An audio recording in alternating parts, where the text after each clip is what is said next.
The night was quiet, but inside Isabella Hayes' heart, a storm raged. Once the prodigy violinist of the National Symphony Orchestra, she now stood in the shadows of an abandoned theater, her hands trembling, not with fear, but with anticipation. 5 years ago, Isabella's life had been destroyed in a single evening.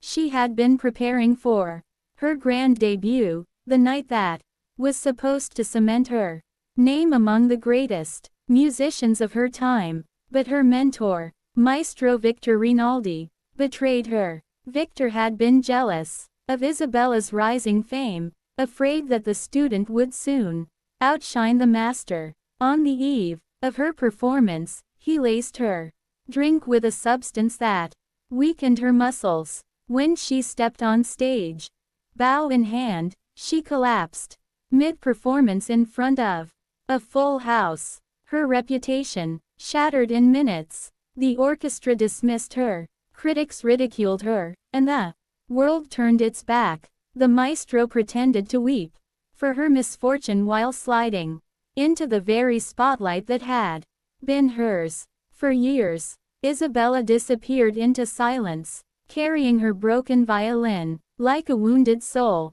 But silence sharpens rage. Tonight was Victor Rinaldi's gala, a celebration of his glorious career. Politicians, musicians, and celebrities filled the grand theater with laughter and champagne. The air was thick with vanity and arrogance, the very scent Isabella had suffocated under for years. Clad in black, her face hidden by a velvet mask, Isabella slipped through the backstage corridors. Every step echoed like a note in the deadly symphony she was about to conduct. She had planned this moment for years, every detail rehearsed, every move practiced, like a performance in its final act. As the maestro raised his baton on stage, Isabella waited in the wings, her eyes gleaming with vengeance.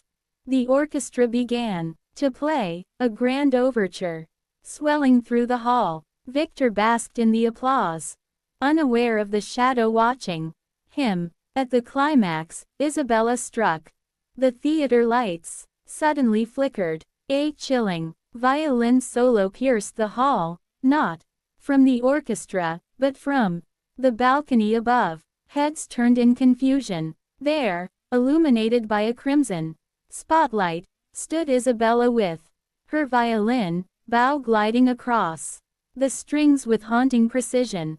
The crowd gasped. Isabella Hayes. Someone whispered. Victor froze, his face drained of color, as the ghost of the girl he had destroyed returned, alive and defiant. Her melody was sharp, filled with sorrow and rage, weaving a story the audience could feel deep in their bones.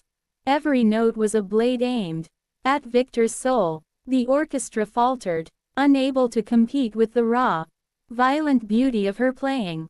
When the final note screamed into silence, Isabella lowered her bow and pointed it straight at Victor.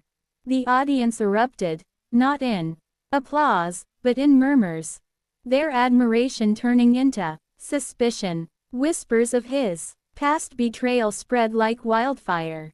Victor stammered, She's a fraud.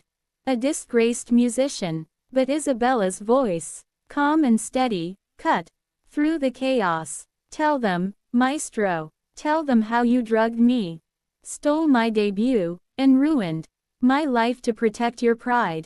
The theater fell silent, eyes narrowed at Victor, questions burning on every tongue.